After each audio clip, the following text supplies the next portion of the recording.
Herkese merhabalar. Bu sabahki pratiğimizde ateşle havanın ilişkisi üzerine çalışacağız. Hava demek ilham demek, taşıyıcı demek, hafif demek, dıştan gelen demek. Ateş demek güç demek, irade, enerji, potansiyelini içinden gelenle dışarıya aktarmak demek.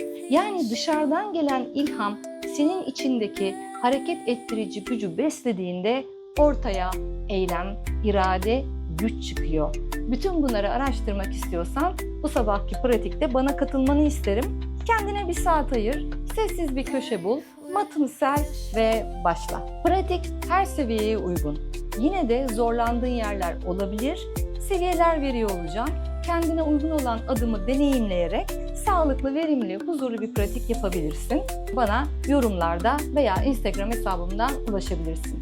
Hazırsan başlayalım. Önce rahat bir oturuşa gel. Omuzlarını önden arkaya doğru al. Birkaç kere yap bunu. Gözlerini kapat. Nefeslerini yumuşatıp derinleştirmeye başla. Aldığın nefesle kollarını yukarıya kaldır. Ellerini geriye çevir. Parmak uçların geride, kalçanın arkasında yerde. Dizleri yere basarken kalbini yukarı aç, boğazını aç, çeneni çek ve esnet boğazını, kalbini. Verdiğin nefesle kapan, sırtını geriye it, eller ileriye, çene göğse. Aldığın nefesle açıl, dizler yere, kalp yukarıya, çene geriye. Verdiğin nefesle çek karnını içeriye, göbek deliğini omurgana yapıştırdığını hayal et. Aldığın nefesle sık sırtını, esnet omuzlarını ve bedenin bütün ön bölgesini. Verdiğin nefesle karın içeride, güçlü bir karın, sırt esniyor bu defa. Aldığın nefesle ortaya ve yukarıya gel, bak yukarıya. Ellerini birleştirip kalbine, merkezine indir. Omuzlarını şöyle bir geriye al, ellerini dizlerine bırak. Yumuşak ve uzun bir nefes al. Ağzından boşalt. Al nefes. Uza yukarı. Ver nefes, rahatla. Yeni nefesinle kaldır kolları, bak yukarıya. Aç gözlerini. Verdiğin nefesle kollarını çevir. İki yandan sağ el arkada geriye, sol el dizin dışına. İki omzunu geri çekerken başından yukarı uza ve sonra omzundan geriye dön. Aldığın nefesle ortaya ve yukarıya.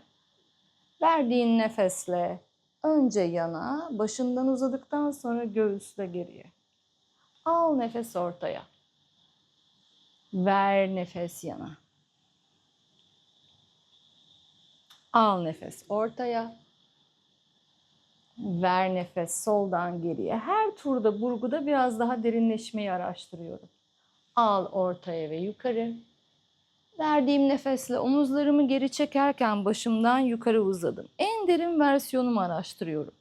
Sol omzumu da geriye çekip kalbimi ileri ittim. Biraz daha geriye bakıyorum. Boynum da esniyor. Aldığım nefesle yukarıdayım. Verdiğim nefesle soldan geriye döndüm. İlk temeli oluşturdum. Yükseldim, açıldım, daha da geriye. Havayla açılıp ateşte derinleşiyorum. Aldığım nefesle yükseldim. Ellerimi birleştirdim. Kalbime indirirken gözlerimi kapattım. Elleri dizlere bıraktım. Yumuşak nefes al. Ağzından yumuşak nefes ver. Yumuşak nefes al. Ve yumuşak nefes ver. Bu çok minik iki çalışmanın kalp bölgesinde, hava elementi alanında hemen nefesini nasıl değiştirdiğini gözlemle. Yeni nefesinle kollarını kaldır. Ellerini geriye doğru yolla. Bacaklarını ileriye doğru yolla. Burada matından biraz ileriye çıkabilirsin. Bacaklarını güçlü tut. Olabiliyorsa ayaklarını point yap. Al nefes, kollar yukarıya. Kolları ileriye, karın içeriye. Verdiğim nefesle sırt üstü geriye geldim. Kolları geriye açarken uzuyorum. Nefes al. Verdiğin nefesle başını kaldır, ileriye bak, göbek deliğini yere bas ve yüksel. Aç kollarını, nefesi boşaltırken bedeni sağa çevir. Elini tak bacağının dışına, sırtını yaslarken twist'te derinleş. Al nefes yukarı. Ver nefes, açıl, bak sola. Sağ elini tak sol bacağının dışına. Kalbini açarken sol kalçayı geri çek, geri bak. Al nefes yukarı. Göbek deliği içeri, omurlar tek tek kontrollü şekilde yere gelirken sırt da yere geldi. Kollar geriye, bacaklar ileriye, uza nefes al. Verdiğin nefesle baş ve gövde yukarı, göbek deliği yere, gövdemi kaldırdım. Yumuşakça ateşimi güçlendirmeye başlıyorum, uyandırıyorum. Sağa doğru döndüm, taktım elimi, twistlerle ateşimdeyim. Baktım geriye, daha derin bir yer. Al nefes yukarı. Ver nefes. Soldan açıldım, bu defa elimi taktım bacağıma. Sol kalça geriye, bakışlar geriye. Al nefes, kollar yukarı. Karın içeri, sırt kambur, çene içeri. Omurlar tek tek yere gelirken sırt yere, bacaklar güçlü. Al nefes, uza kollarından.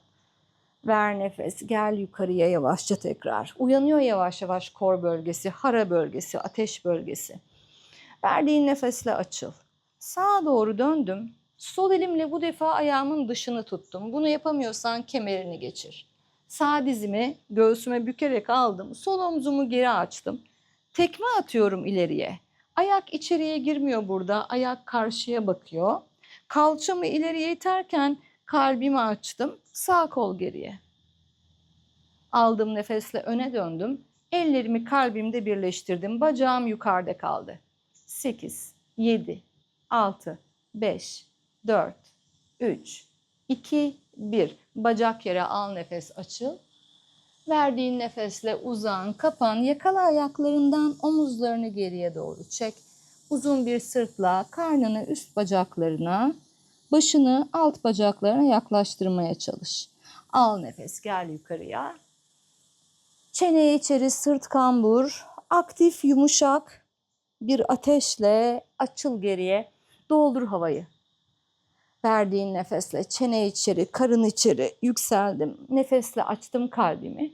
Kollarımı ikiye, bedenimi sola çevirdim. Bu defa sağ elimle sol ayağımın dışını tuttum. Dizimi bükerek göğsüme çekince attığım tekmeyle bedeni yükselttim. Omzu geriye aldım. Sol kalçayı ileriye doğru itiyorum. Açıldım geriye doğru. Nefes al. Başından yukarı uzarken biraz daha derinleş. Dön öne ve ayağını bırak. Eller kalpte. 8, 7, 6, 5, 4, 3, 2, 1. Al nefes, kaldır kollarını. Verdiğin nefesle uzun omurgayla kendine doğru kapan. Burada istersen ellerinle ayak bileklerinin altını tutup omuzları geri çekebilirsin. Daha uzun bir omurga için ihtiyacın olan yöntemi deneyebilirsin. Burada biraz sağ kalçamı geri, sol kalçamı geri, sırtımı uzatırken başımı da sağa sola çeviriyorum. Belin arkası uzasın. Al nefes, aç kalbini. Verdiğin nefesle yavaşça dizlerini geriye al. Eller ve dizler üzerine dört ayağa yerleş matında. Eller omuzların altında. Parmaklar açık ve yeri kavruyor. Parmakların ucu beyazlaşıyor. Dizler kalçaların altında ve aralarında yaklaşık 2 yumruk gelecek kadar boşluk var. El bileklerimi ısıtmak için kuyruk sokumu içeri alıp korumu aktive ettim. Tam olarak yere paralel nötr bir duruş buldum. Kendimi şöyle bırakmıyorum. Kendimi yerden yukarı itiyorum. Ve şimdi yavaş yavaş el bileklerimin üzerinde dönüşteyim. El bilekleri de olduğu gibi akciğer meridyenini takip ettiği için iç kollarla birlikte kalp çakrasına bağlı.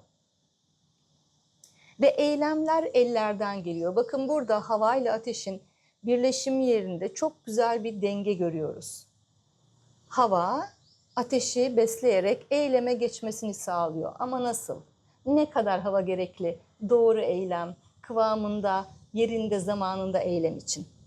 Şimdi yavaşça ayak parmaklarımı taktım ve kendimi, sırtımı yukarıya doğru iterken çenemi içeriye aldım. Karnıma doğru iyice bir içeri girme hareketi uyguluyorum. Ayak yüzlerimi yere bıraktım. Bu defa matı parmaklarımla çekerken kuyruk sokumum ve kalbim yukarıya. Sanki başım arkada, kalçama değmek ister gibi itiyorum. Verdiğim nefesle yeri itiyorum. Sırt kambur, çene göğüste. Aldığım nefesle Kalça ve baş yukarıda, göbek deliği aşağıda. Kedi inek çalışıyoruz. Aldığın nefesi verirken kambur sırt, yeni nefes dolarken açık bir omuz. Ayak parmaklarını tak. Şimdi sıra yine ateşte. Havadan geçtik burada. Dizleri kaldırdım yerden. 3 santim havada kalıyorum. Çok değil. 3. Göbek deliğim içeride. Güçle itiyorum yere. Hafifliği, havayı araştırıyorum. Uyguladığım güç ateş gücü. Bu gücün içerisinde havanın beni destekleyerek hafiflememi bana öğretmesi için alan açıyorum. Verdiğim nefesle kalçam geriye, sırtım uzun. Esnetiyorum arka bedeni ve omuzları. Kol altlarımı merkeze çektim, göbeğimi içeri aldım, üst bacaklarımı sıktım. Verdiğim nefesle sırtımı esnetiyorum. Eğer burada ayak parmaklarınız yukarıda, sırtınız kambur, şöyle bir yerde kalıyorsanız, esnekliğiniz yetmiyorsa ya da gücünüz, dizlerinizi bükün, sırtınızı yine de geri itin. Topuklarınız yukarıda kalabilir. Önemli değil, önemli olan sırtın uzun olması. Aldığım nefesle plank duruşuna geldim. Dirayetimi, irademi sorguladığım yerdeyim. Sıktım iç kollarımı, iç bacaklarımı, kalçalarımı. Bütün gücümü hara bölgesine, karna yolluyorum. Orası benim fırınım. Verdiğim nefesle ittim sırtımı geriye. Aldığım nefesle yeniden omuzlarımı el bileklerimin üzerine taşıyıp sıktım her şeyi merkeze. Gücümü merkezimde toplayıp merkezimden hareket etmek için bilincimi bu noktaya odaklıyorum. Verdiğim nefesle geriye geldim. Aldığım nefesle sağ bacak yukarıya. Dizimi büküp kalçamı yana açtım bu defa. Sağ ayağımı getirip önde yere bırakıyorum. Arka dizimi geride yere bıraktığımda altını yumuşak bir şeyle destekleyebilirim. Kalçamı ileriye doğru ittim. Ellerimi dizime aldım. Nefes alıyorum. Verdiğim nefesle elimle dizimi iterken üst bedeni geriye çekiyorum. Bu sırada iki bacağımın içini merkeze, ortaya sıkıyorum ve tam pelvisin altında yere doğru itiyorum. Aldığım nefesle kaldırdım kollarımı. Açtım verdiğim nefesle iki yana ve sonra bedenimi sağa çevirdim. Taktım sol elimi dizimin dışına, geriye doğru esneyip bakıyorum. Aldığım nefesle ortadayım. Taktım ayak parmağımı, çektim kalçamı geriye, ön ayak topumu biraz ileri aldım. Burada kolları iki yana açabilirsin. Dengen bozuluyorsa ellerini şimdi yere getirebilirsin. Belinde de tutabilirsin. Önemli olan kuyruk sokumun dışarıda değil, kuyruk sokumun içeride. Gücüne, iradene hakim ol. Nefes al, sık sırtını. Sağ kalçanı geri çekerken sağ üst bacağını sık. Uzun omurgayla kendine doğru uzanarak kapanmaya başla. Başının tepesinden ileriye uza. Sağ kalçayı geriye doğru çek. Aldığın nefesle açıl, gel yukarıya. Kaldır kollarını. Çek sağ bacağını geriye. Ayak topuklarını yakalayabiliyorsan ellerinle yakala. Yakalayamıyorsan ellerin belinde kalsın. Kalçalarını, iç bacakları sıkarken ileriye it. Ve deve pozunda hava için açıl. Nefes al. Rahat hissediyorsan başını geri bırak. Değilsen karşıya bakabilirsin. Ellerini kalbine al. Ayak yüzlerini indir. Kalçalarını topuklarına indir. Kuyruğunu içeri al. Ellerini dizlerine bırak. Gözlerini kapat. Ve birkaç nefes, nefesinin dengelenmesine zaman ver. Tekrar eller dizler üzerine gel. Nefes al. Aşağı bakan da nefes ver. Aldığın nefesle sol bacağını yukarıya kaldır. Bük dizini ve aç kalçanı yana doğru. Getir sol ayağını nazikçe önde yere bırak. Arka dizini geride yere bırak. Arka ayağın yüzü de yerde. Kalçaları ileri iterken aldığın nefesle ellerini getir dizine yerleştir. Dizini ve kalçanı ileri iterken üst gövdeni geriye doğru çek. Sağ kalçanın önü açılsın. Sık iç bacakları. Aldığın nefesle kaldır kollarını. Aç kolları ikiye. Verdiğin nefesle bedeni sola çevir. Tak sağ eli sol dizinin dışına. Geriye doğru dön bak. Aldığın nefesle yukarı. Tak arka ayak parmağını. Çek kalçanı geriye. Ön ayak topuğu ileride. Üst bacağı sıktım. Kollar ikiye açıldı. Veya dediğim gibi istediğiniz yerde olabilir. Sol üst bacağı sıkarken uzun omurgayla Bacağımın içinden, başımın tepesinden ileri uzarken kendime kapanıyorum. Aldığım nefesle yükseldim ve sol bacağı geriye aldım. Ayak parmaklarım takılı. Kalçamı ileriye iterken ellerimle ayak topuklarımı tutuyorum. Sırtımı sıkıyorum. Kalça ileri itilmeye devam ediyor. Kalbi yukarı itiyorum. Rahat hissediyorsan baş geriye. Nefes al ve nefes ver. Elleri kalbe al. Ayak yüzlerini yere bırak. Kalçayı bırak. Kuyruğu içeri al. Başı dengele. Elleri bırak. Kapat gözlerini, nefes al. Ağzından nefes ver. Yumuşak nefes al. Yumuşak nefes ver. Gözlerini arala. Dört ayağa yerleş. Al nefesini, plank'e yerleş. Ayakların arasını biraz arala. Ayaklarını sağa devir. Sağ ayağının dışı, sol ayağının içi. Ayak parmaklarını kendine doğru çek. Kalçanı yukarıya doğru iterken sağ omzuna çökme. Elini kalbine alabilirsin. Yukarıya kaldırıp yukarı bakabilirsin. Dengen bozuluyorsa yana ya da yere bakmaya devam et. İt kendini, sağ kolundan nefes al. Yere bak, sol eli yere getir. Aşağı bakan da nefes ver. Aldığın nefesle plank'e taşı omuzlarını. Ayaklarını arala ve ayaklarını bu defa sola devir. Sol omuzundan kendini yukarı iterken sağ kolu yukarı kaldır ve yukarı bak. Kalçayı yukarı itmeye devam et. Nefes al. Yere bak. Sağ el yere gelince it kalçaları geriye. Aşağı bakan da nefes ver. Aldığın nefesle sağ bacağını kaldır. Dizini bük ve aç kalçanı yana. Sağ ayağını önde yere getir. Arka dizini yere bırak yine. İt kalçalarını ileriye. Al nefesini, kaldır kollarını. Ver nefesini, açıl. Sağa doğru dön. Tak sol elini dizinin dışına. Bu defa ilk tura göre daha çok geriye it kendini. Ve hatta şimdi kendini geriye it. Kalçan geriye geldi. Ön bacak uzadı. Sağ elinle sol ayak topuğunu yakalamaya çalış. Bu biraz denge gerektiriyor. Ve sol kolunla da geriye doğru açıl. Ardha Hanumanasana, Ardha Ustrasana versiyonu. Birleşik combo. Kalça ileriye, sol el yere. Sol dizi kaldırırken sağ kol yukarıya. Simple twist'teyiz. Arka bacağı güçlü tut, kalçayı bas. Sağ el yere, sağ bacak geriye, plank nefes al. Aşağı bakan nefes ver. Aldığın nefesle sol bacağını kaldır. Bük dizini, aç kalçanın yana doğru. Ve getir sol ayağını önde yere bırak. Arka dizini yere bırak. Aldığın nefesle kaldır kollarını. Verdiğin nefesle açıl. Dön sola doğru. Tak elini. Daha derin bir twist araştır.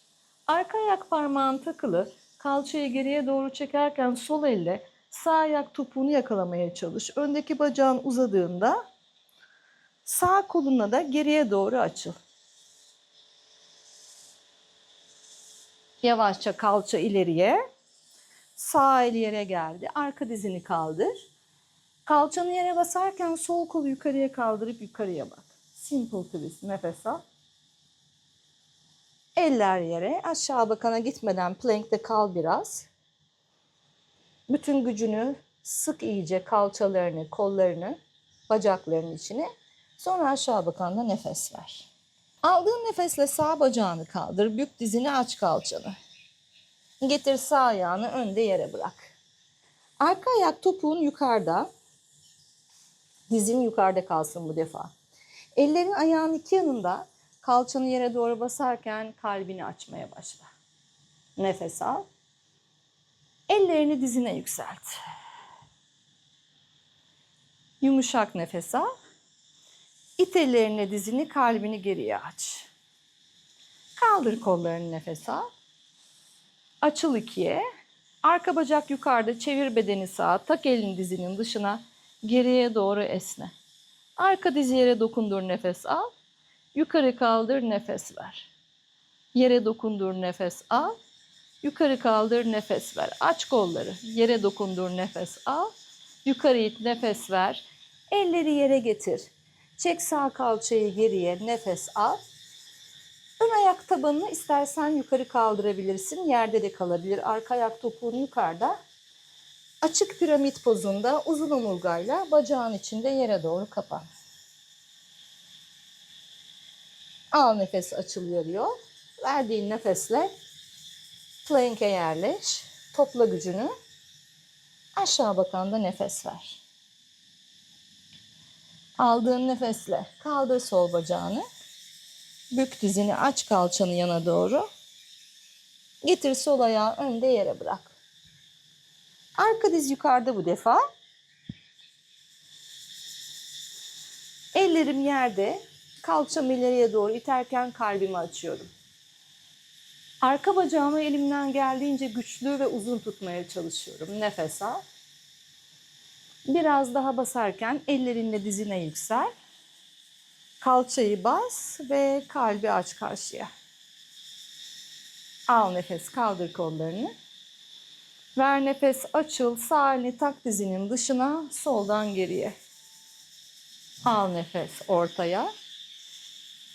Ver nefes sola. Bu defa al nefes ortaya. Ver nefes. Açıldım soldan, sağ dizi yere bıraktım. Nefesi doldurdum. Verdiğim nefesle sağ dizi yukarı kaldırdım. Aldım aşağıya. Verdim yukarıya. Aldım aşağıya. Açtım kollarımı. Verdim yukarıya. Eller yere. Sol bacak geriye, plank'te kal. Aşağı bakan da nefes ver. İt omuzlarını geriye. Yumuşak nefes al. Yumuşak nefes ver, derinleş. Getir dizlerini yere koy. Ayak topukların ellerinle birleşecek şimdi. Kaldır kollarını, al nefes. Bük dirseklerini, sık sırtını. Kalça ileri iterken kalbi aç.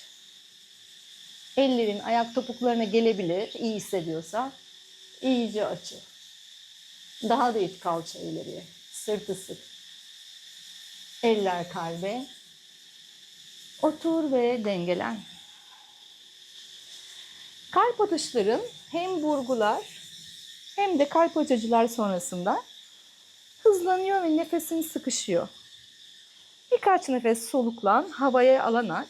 Ateş çünkü yedi şu anda bütün havayı. Havasız kaldın. O yüzden daha hızlı nefes alarak ihtiyacın olan oksijeni tamamlamak istiyorsun. Durumunu gör. Yumuşak nefes al. Farkındalıkla nefes ver, rahatla. Yumuşak nefes al. Yumuşak nefes ver.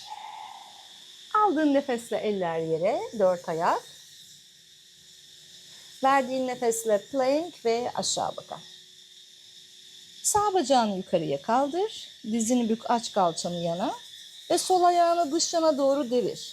Sağ ayağının parmak ucu yeri bulduğunda kalçanı yukarı it ve kalbini yukarı çevirirken sağ kolu geri yolla.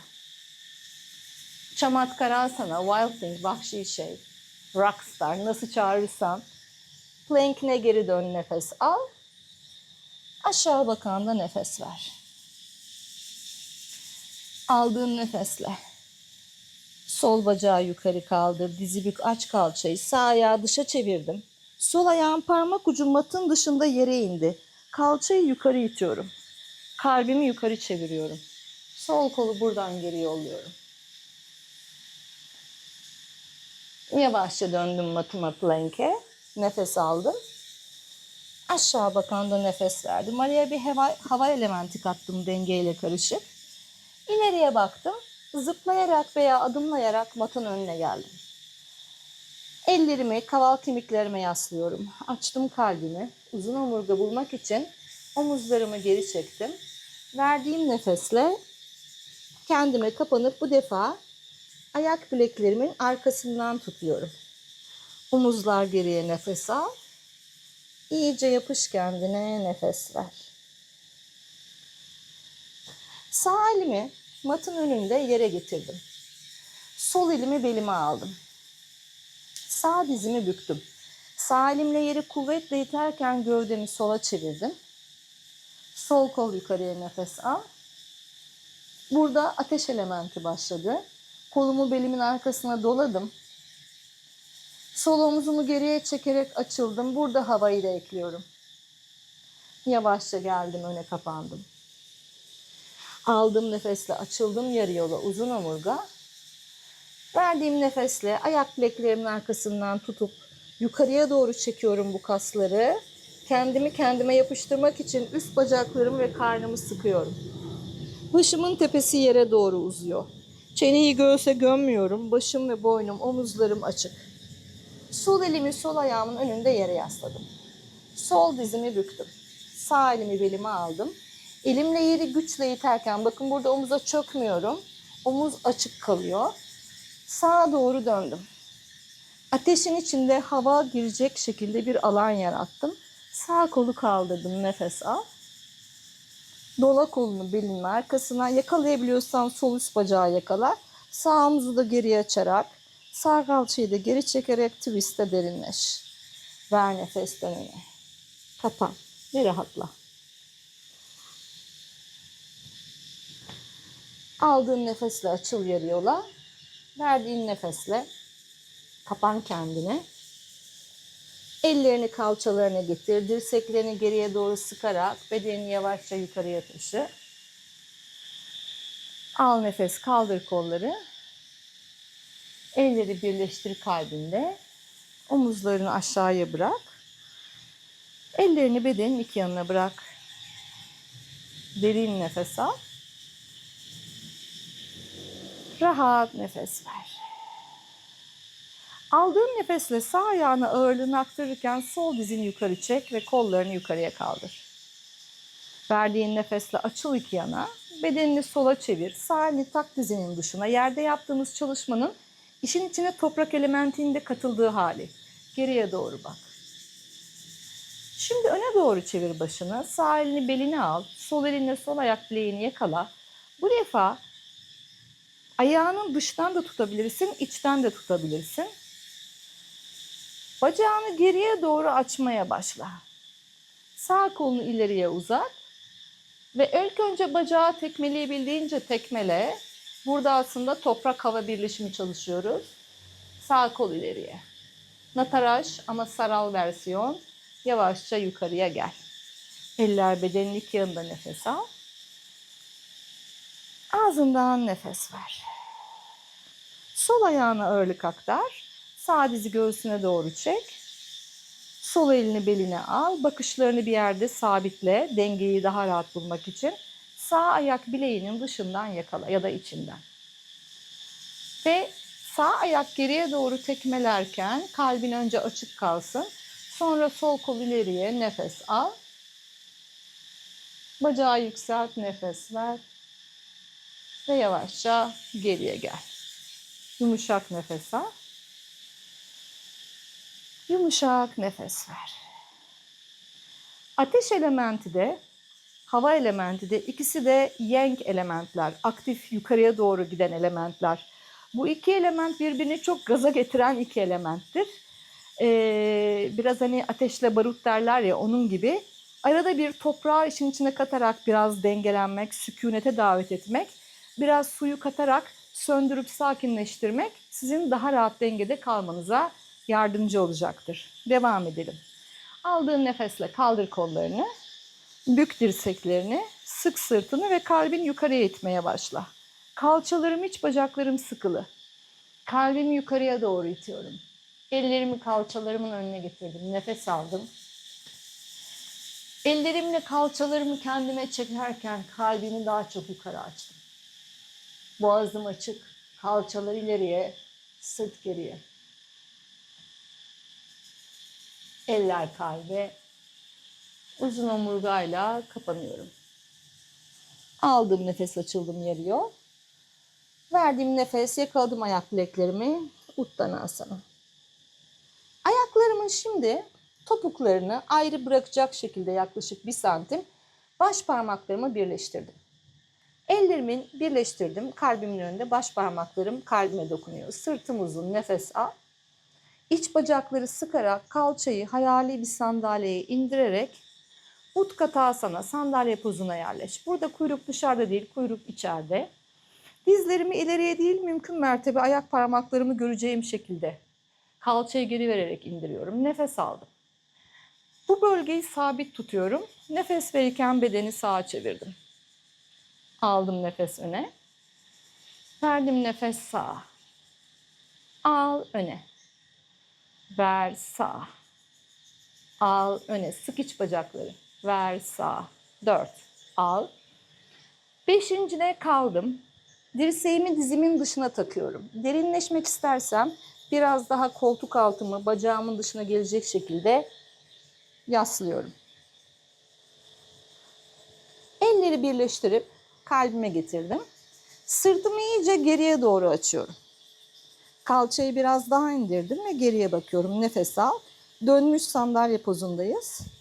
Nefes ver. Şimdi sol ayağın parmak ucuna gel ve sol ayağını büyük bir adımla geriye yolla. Arka ayak parmaklarını taktığında bacağını güçlendir. Kalçayı yere bas ve sırtını geriye yasla.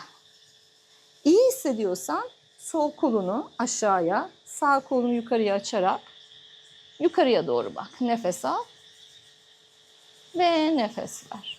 Elleri tekrar kalpte birleştir.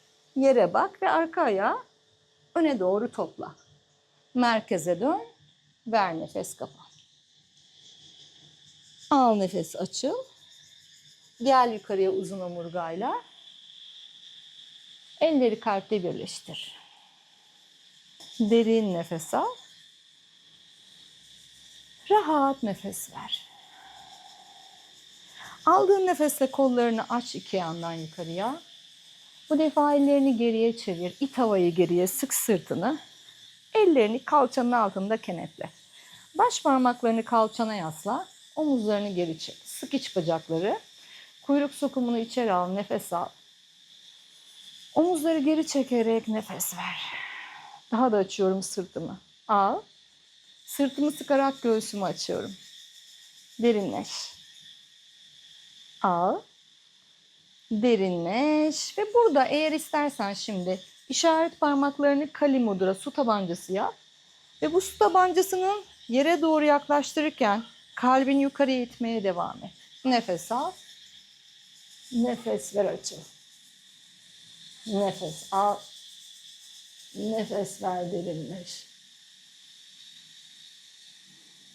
Ve gel. Öne doğru yumruğunla birlikte kapan bu defa. Yumruğunu yere doğru ağırlaştırmaya devam et. Birkaç kere yaylan kendine. Hem karnın üst bacaklarına yaklaşsın hem omuzların rahatlasın. Yumruk kalçaya, açıl yarı yola. Ayaklarını birleştir. Ellerini kalbine getir. İç bacakları sıkarken sandalyeye yerleş. Kuyruk içeride nefes al. Sola dön nefes ver. Al ortaya. Bacaklar kalçalar sabit. Nefes ver sol.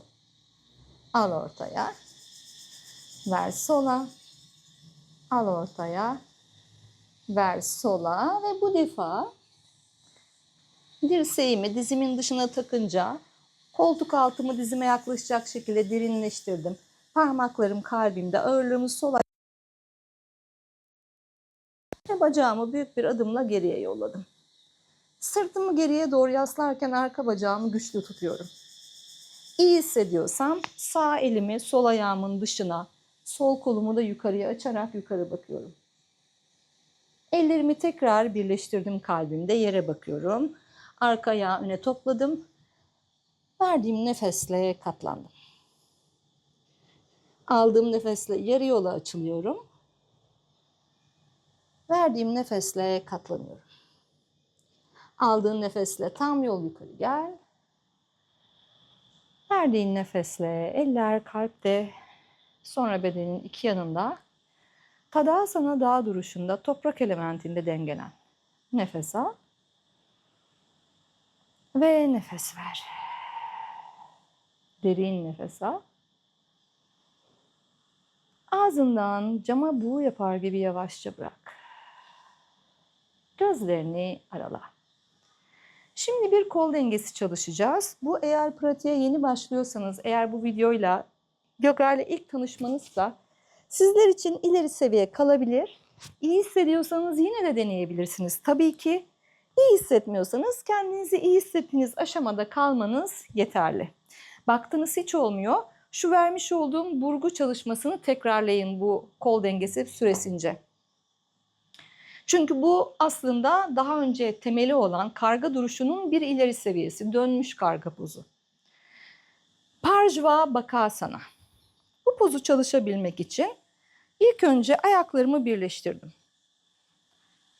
Ve ayak parmak uçlarımda, topuklarım yukarıda olacak şekilde matın kenarında durdum. Sonra bedenimi sağ tarafa çeviriyorum ve ellerimi kalçamın arkasında ve önünde, yani kalçam ortada kalacak şekilde dengeleyerek yerleştirmeye deneyeceğim. Burada en önemli şey pozun dağılmaması için bacaklarınızın içine sıkmaya devam ediyor olmanız. Getirdim, olabildiğince koltuk altımı bacağımın dışına yerleştirdim. Deminki çalıştığımız pozda olduğu gibi. Ellerimin avuç içlerini omuz genişliğinde yerleştirdim. Kalçamı yukarıya kaldırdım. Başımdan ileriye uzarken dirsekleri içeriye sıktım. Ayaklarımı kalçama doğru topluyorum. Yavaşça aşağıya indim. Ve yukarıya doğru kalktım, nefes aldım. Aşağı doğru eğildim, kendime kapandım. Nefes veriyorum. Aldığım nefes, uzun omurga yukarı geldim.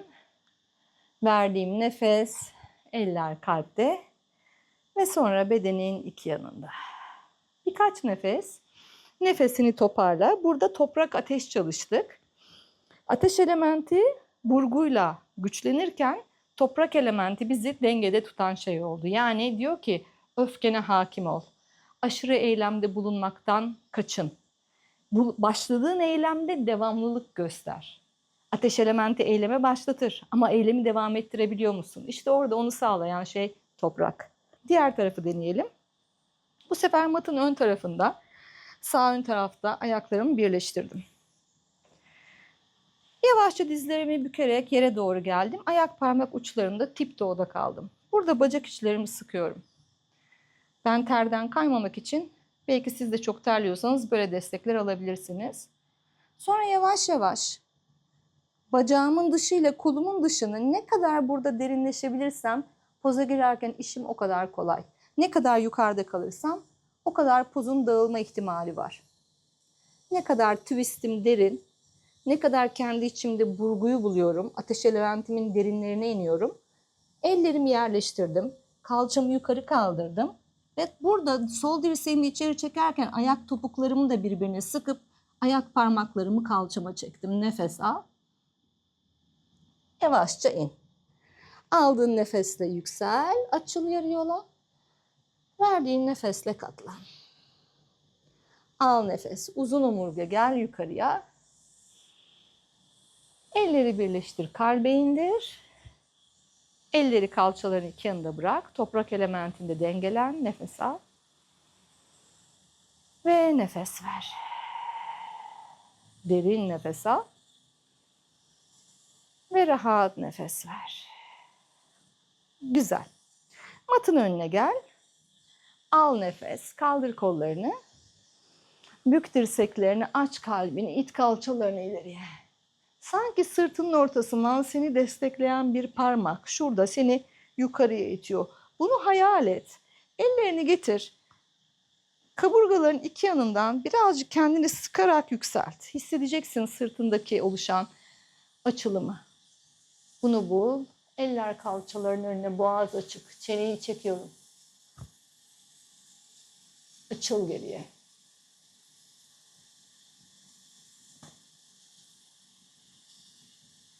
Yavaşça uzun omurgayla gel öne katlan.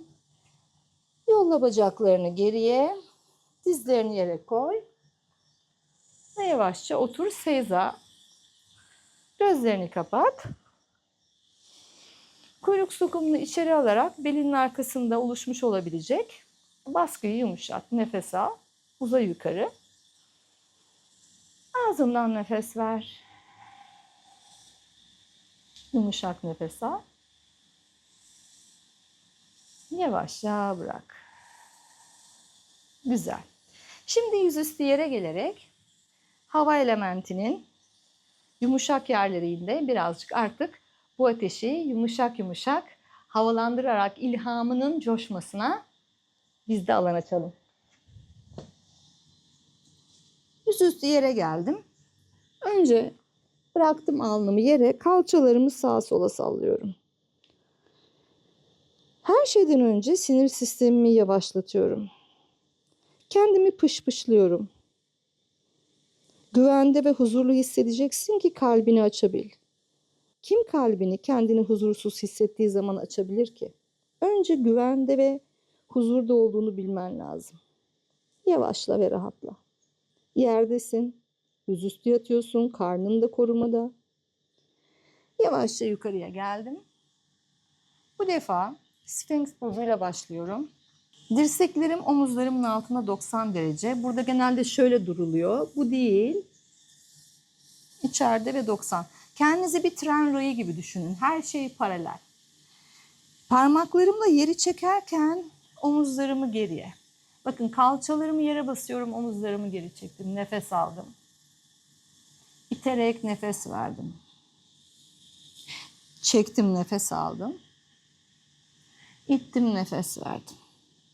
Çektim, nefes aldım. Ve yavaşça sol dizimi büktüm. Sol elimle ayağımı yakaladım. Burada dıştan yakalayıp şöyle kalabilirsiniz. Bacağınızın üstü çok gerginse ve sol omzunuz da içe dönüş hareketi rahatlıkla yapılamıyorsa, eğer yapılabiliyorsa o zaman flip the grip dediğimiz baş parmak ayağın tabanında, 4 parmak da ayakla aynı yöne bakacak şekilde çevir. Nefes al. Sağ omzuna çökme, it kendini ve sol topuğu basarken kalçayı ileri basıp kalbi aç. Nefes al. Derinleş. İyi hissediyorsan ayağın dışından tut. Kolunu ileriye al, alnını yere. Ayağını flex yap ve tekmelerken açıl. Ver, nefes, kapa. Al, nefes, açıl. Ver, nefes, kapan. Bu defa diğer ayağı da kaldırmayı dene. Al, nefes, açıl. Ver, nefes, kapan. Al, açıl. Ver, kapan. Ellerini önde yere al. Alnın yerde. Al, nefes. Yükselt omurganı. Çek omuzlarını geriye. Kalçaları bas. Ver, nefes, in. El parmakların matın dışında, omuzların geride, ayak yüzlerin yerde. Sık kalçalarını. Aldığın nefesle yüksel. Verdiğin nefesle in. Elleri biraz daha geriye ve içeriye alabilirsin. Kalça ileriye, omuzlar geriye. İndin. Bir kere daha yükseldin. Omuzlar geriye ve indin. Salla kalçalarını. Diğer tarafı çalışalım. Yine yükseldik dirseklerimizin üzerine Sphinx'e. Sağ dizi büktük. Sağ ayak topuğu kalçaya yaklaştı. Sol omuza çökmeden topuğu kalçaya bastık. Kalçayı yere basarken kalbi açıyoruz. Nefes al. Ve nefes ver. Nefes al. İlk nefes ver. Güzel. Şimdi ayağın dışından tuttum.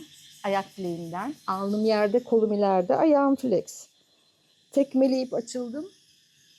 Ve yere indim. Nefesle açıldım. Ve yere indim. Bacağımı da kaldırarak yükseldim. İndim. Bir kere daha her şey yukarı. İndim. Ellerimi önde, parmak uçları dışarıda nefes alarak açtım kalbimi. Ve iniyorum. Eller birkaç santim geriye, olabiliyorsa, belin sıkışıyorsa yapma. Açıldım. İndim. Belki biraz daha geriye yerin var. Kalçalar yere, kalp ileriye. Açıl. Ve in. Eller alnının altına, salla kalçalarını. Nefeslerini yumuşat. Son bir geriye bükülme, yay pozunu yapalım. Bu yaptıklarımız yay pozunun yarısıyla ilgili varyasyonlardı, bir hazırlıktı. Şimdi yay pozunda hem gövdeyi hem bacakları kaldırıyor olacağız. Yüzüstü yerdeyim. Ayak bileklerimin üstünden tuttum. Ayaklarımı flex yaptım. Dizlerimi yere bastım. Omuzlarımı geri çektim. Göbek deliğimi sıktım.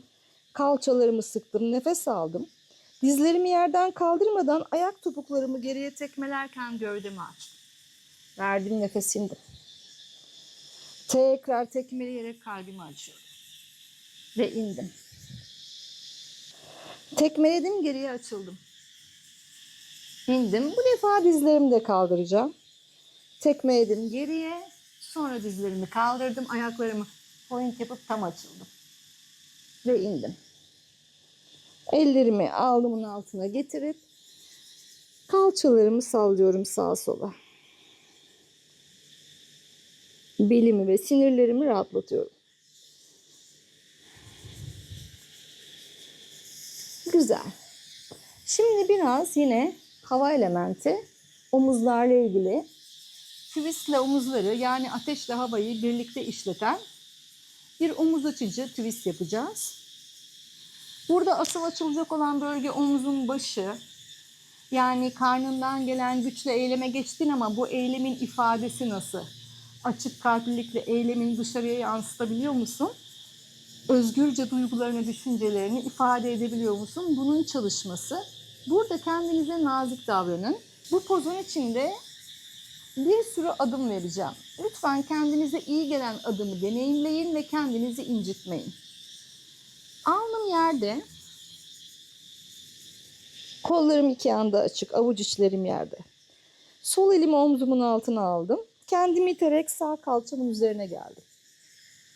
Kendimi hizalıyorum, ayağımdan destek alıp bir bakıyorum. Bütün bedenim bir hizada mı? Popo dışarıda kalmasın. Sağ omuz başımdaki hislere getiriyorum dikkatimi. Eğer sağ omuz başım iyiyse, derinleşebilecek gibi hissediyorsam sol elimle yeri biraz daha itip göğsümü tavana çevirmeye başladım. Birkaç kere böyle ufak bir yaylanma yaparak omuzu rahatlatıyorum. Sonra iyi hissediyorsam ikinci adım, sol dizimi bükerek yukarı açtım. Sol ayak parmak ucu arkada yeri buldu.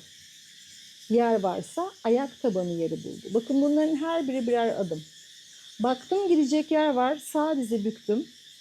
O zaman sağ ayak tabanımda yeri bulunca bu defa elimle yeri iterek iki kalçayı da yere basmaya çalışıyorum. Havada değil sol kalça da yere geliyor. Baktım oluyor. Sol kolu kaldırıp geriye yolluyorum. Havada kalabilir. Ya da yer açıldıysa iki el, nerede bu el? Birleşebilir. Ve yavaşça elleri çözdüm. Bükülü dizler üst üste yan yattım. Bacakları uzattım. Ve alnımın üstüne yere geldim. Kollarımı ikiye açtım yine. Sol kalçamın üzerine doğru ittim kendimi. Ayağımdan destek alıp hizamı buldum. Kontrol ediyorum. Baktım kendime. Sol avuç içim yerde. Sol yanak ve şakaktayım. Sağ elim parmak uçları göğsümün hizasında yerde. Nefes aldım. Nefes verirken kendimi biraz dışa doğru itiyorum. Burada omuz zaten sinyalini verecektir. İyi hissediyorsan devam, sıkışmışsa kal orada. Yavaşça devam. Bir kere daha. Hadi bir tane daha denedik. Bu defa sağ dizi büküp yukarıya doğru açtım kalçamı. Dizi dışa iterken sağ ayak parmak ucum yeri buldu. Belki havada kaldı ayak. Ayak tabanı yeri bulabilir. Eğer öyleyse sol ayağı da yere getirmeyi deneyebilirsin. Ve kalçaların ikisini de yere basmak için sağ elinden destek alabilirsin. Yani sağ kalça havada bırakmıyorum, onu da yere basıyorum. İyi hissediyorsam sağ kolum yukarıda veya geride, elimle birleşti. Nefesleri alıp vermeye devam ediyorum. Ve yavaşça çözüldüm. İki diz üst üste uzattım bacaklarımı. Alnımın üstünde yere geldim. Alnımı yine Ellerimin üst üste koyarak üstüne yasladım. Rahat ve yumuşak nefesler alıp veriyorum. Artık burada yumuşuyorum, soğuyorum. Ateş elementim geri çekilmeye başlıyor.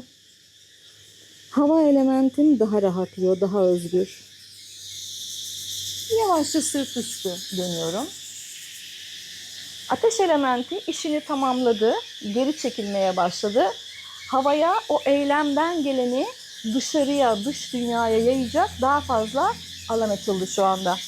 O yüzden nefesler rahatladı. Sırt üstü geldim. Kollarımı ikiye açtım.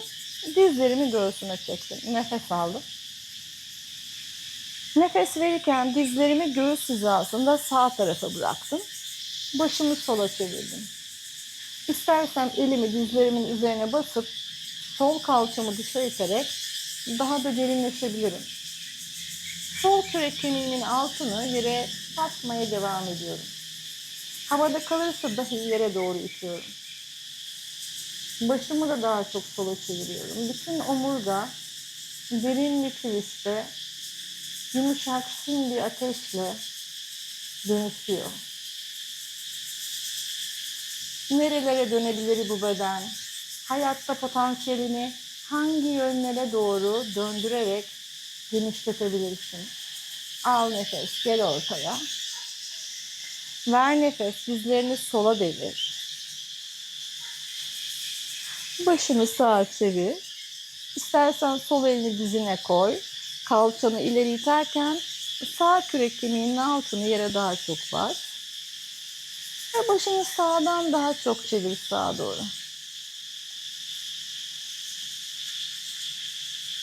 Olduğunu zannettiğin kişiden daha ötede senin daha ileri bir versiyonun var.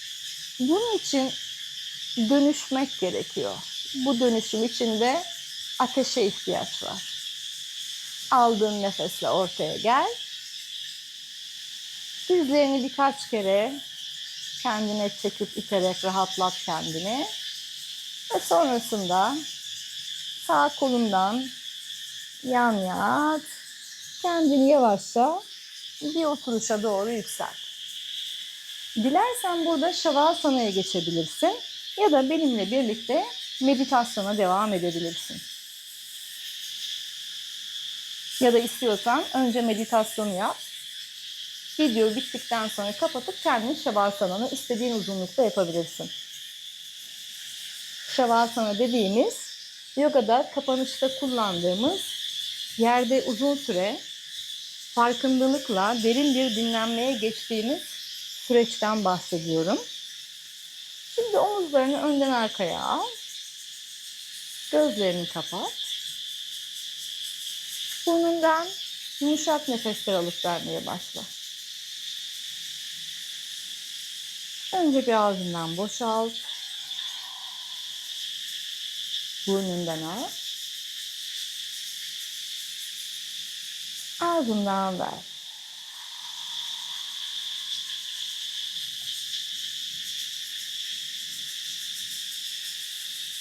Kalçalarını hisset. Ağırlaştır, rahat bırak kalçalarını. Dizlerini ağırlaştır. Ellerini rahat bırak. Avuç içlerin yukarıya bakıyor olabilir. Aşağı doğru da bırakabilirsin. Nasıl istiyorsan. Dirseklerini ve omuzlarını rahat bırak. Boğazını gevşet. Ve yüz kaslarını gevşet.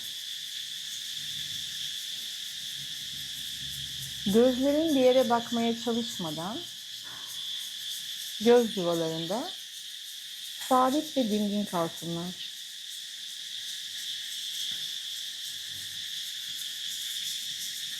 Yüzünde duygulardan kalan bütün ifadeleri ve bu ifadelerden kalan mimikleri yavaş yavaş gevşetmeye başla.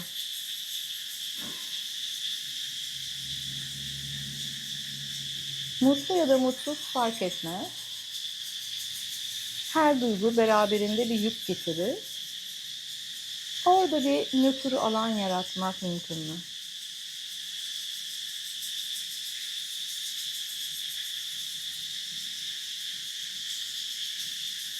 Nefesini izlemeye başla.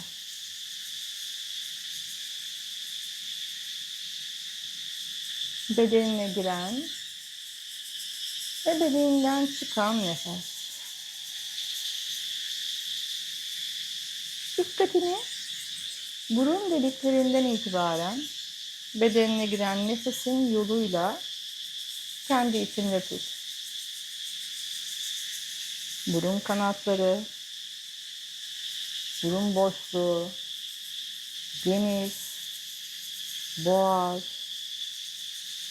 ciğerlerin şişiyor ve karnın şişiyor.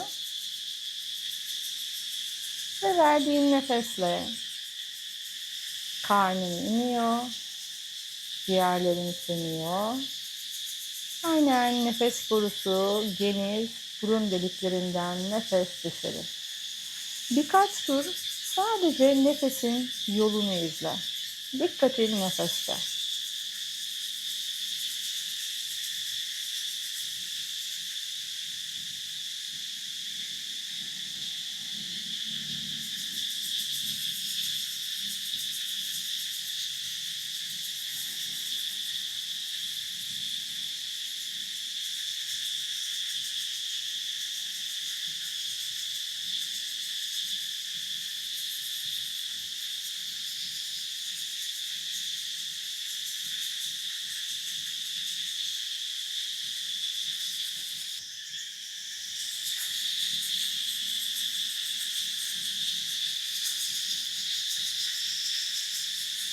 Şimdi dikkatini nefesin niteliklerine getirmeye başla.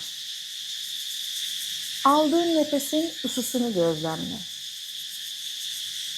Dışarıdan giren serin nefesin bedenindeki ilk temasını ve bedenin içinde ilerledikçe ısınarak beden ısısına geldiğini, dışarı çıkarken sıcak bir hava olarak bırakıldığını fark et. Sadece ısıyı gözlemle. Al nefes.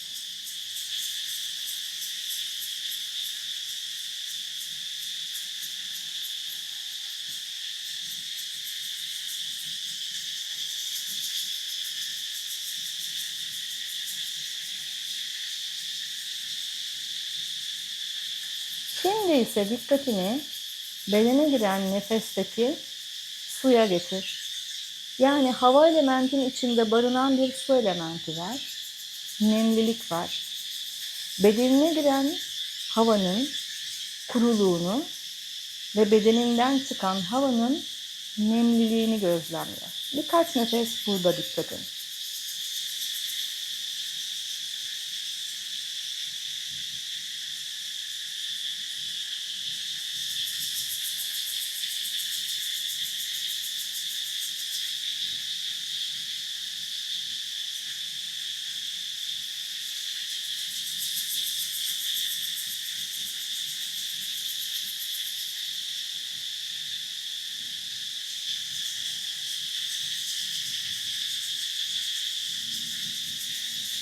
Şimdi ise dikkatin dışarıdan alacağın havanın nefese dönüşürken ağırlığında olsun.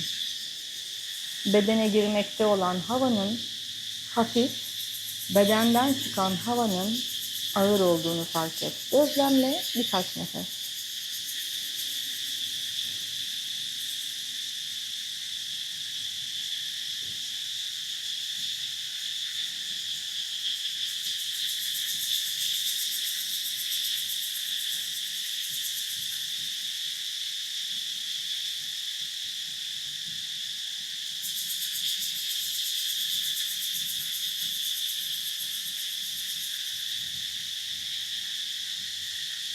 Şimdi dikkatini sadece burnun altında, nefesin bedene girmeden önceki bir tık uzakta olduğu alana getir. Dikkatini, zihnini oraya odakla. Nefes al.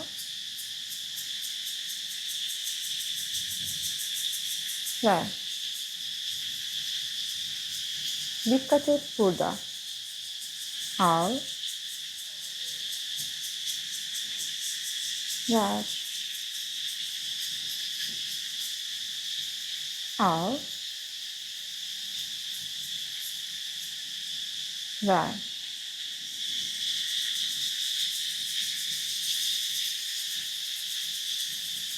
Ellerini kalbinde birleştir. Baş parmaklarını kalbine değdir. Omuzların geride nefes al. Verdiğin nefesle başını kalbine doğru eğ.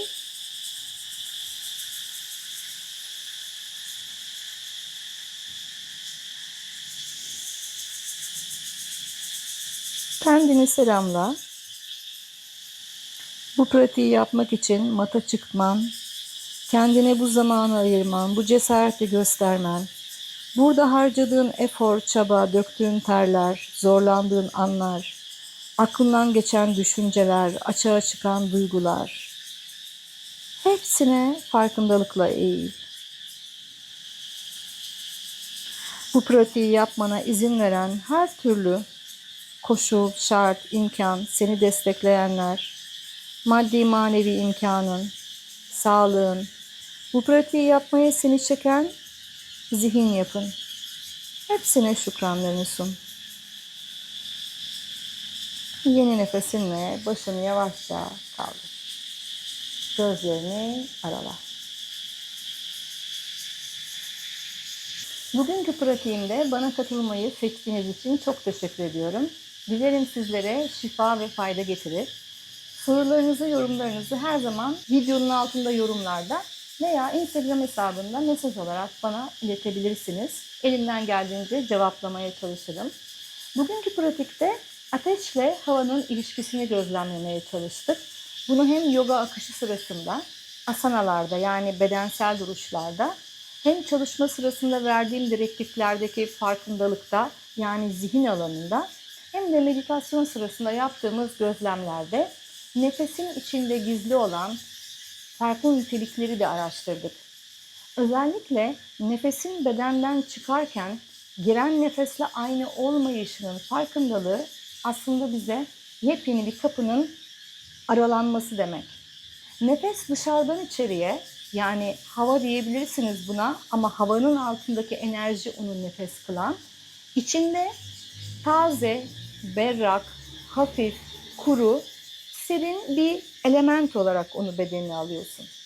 Bedeninde bu ateş elementiyle, su elementiyle hercümerç olmaya başlıyor. Bedenden çıkan nefes artık bedene giren nefesle aynı değil. Daha sıcak, daha nemli, daha ağır. Peki bu ağırlık nereden geliyor? Bu ağırlık su elementinden geliyor. Çünkü su elementi duyguları ve düşünceleri barındırıyor. Bedenin ısısı yani ateş elementi bedende bulunan fazla suyu yani size artık toksik gelen, hizmetini tamamlamış, amacını tamamlamış ama hala bedende var olarak yük haline gelmiş olan zihinsel katmandaki, duygusal katmandaki ve bedende de ter olarak ve sıvılar olarak dışarı attığımızda fazla suyun atılması bedene zihinsel anlamda ve duygusal anlamda büyük bir detoks etkisi sağlıyor. Terleyerek de zaten toksinleri atıyoruz. Hepsi bir bütün, birbirinden ayrı değil. Yani fiziksel boyutta baktığın zaman toksin olan şey, zihinsel boyutta baktığın zaman da toksin. Senin ihtiyacına karşılık gelmeyen bir düşünceyi barındırmak, o düşünceyi defalarca tekrarlayarak düşünmenin sana bir faydası yok. Toksik etki yaratıyor, yoruyor, kısıtlıyor, enerjini çekiyor değil mi? İşte hava elementi burada zihin katmanıyla beden katmanı arasındaki köprü olduğu için bedendeki fazla su elementini ateş elementi aracılığıyla bedenden dışarıya çıkardığı zaman bu geride kalan toprak elementi işini yapmaya, varlığını sürdürmeye daha dengeli ve özgür olarak devam edebiliyor. Benden bugünlük bu kadar. Tekrar teşekkür ediyorum. Bir sonraki pratikte görüşünceye dek kendinize çok iyi bakın diyorum.